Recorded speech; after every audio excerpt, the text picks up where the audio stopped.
Hello. അപ്പോൾ രാവിലെ തന്നെ പ്രത്യേകിച്ച് പ്ലാനിങ്ങോട് കൂടിയൊന്നുമല്ല കേട്ടോ ഞാൻ കുക്കിംഗ് ഒക്കെ ചെയ്യുന്നത്. രാവിലത്തെ ബ്രേക്ക്ഫാസ്റ്റും കാര്യങ്ങളൊക്കെ ഒരു പ്ലാനിങ് ഉണ്ടാവും. ലഞ്ചൊന്നും തീരെ ഒരു പ്ലാനിങ് ഉണ്ടാവില്ല കേട്ടോ.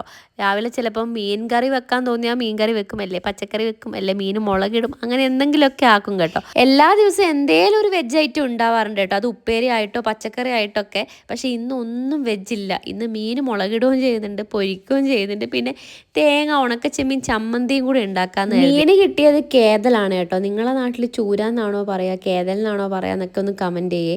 നമ്മൾ കേതൽ എന്നാണ് കേട്ടോ പറയുന്നത്. അപ്പോൾ അത് മുളകിടവും പൊരിക്കുകയും ചെയ്യുന്നുണ്ട്. ഞാൻ രാവിലത്തെ കുക്കിംഗ്, അതായത് ബ്രേക്ക്ഫാസ്റ്റും ലഞ്ചും ഒക്കെ ഒരുമിച്ചിട്ട് തന്നെയാണ് കേട്ടോ ഉണ്ടാക്കുന്നത്. ഏട്ടൻ ഒരു 8:45 സമയത്താണ് ഇപ്പോൾ പോകുന്നത്. ഉഴുന്ന് ദോശയുടെ മാവ് കുറച്ച് ഇത്തിരി അധികം അരച്ച് വെക്കുന്നതുകൊണ്ട് തന്നെ 1-2 ദിവസം ദോശയായിട്ട് ഇഡലി ആയിട്ടൊക്കെ ഇതൊക്കെ തന്നെയാണ് കേട്ടോ ഉണ്ടാവുക. ആമിയുടെ ഫേവററ്റും ആണ് കേട്ടോ ഈ ഇഡലി ദോശയൊക്കെ. അതുകൊണ്ട് തന്നെ വലിയ കുഴപ്പമില്ല. പിന്നെ അങ്ങനെ ഞാൻ ചമ്മന്തിയൊക്കെ അരച്ചിട്ട് പിന്നെ ഏട്ടനുള്ള ബ്രേക്ക്ഫാസ്റ്റ് ഒക്കെ കൊടുത്തു കേട്ടോ.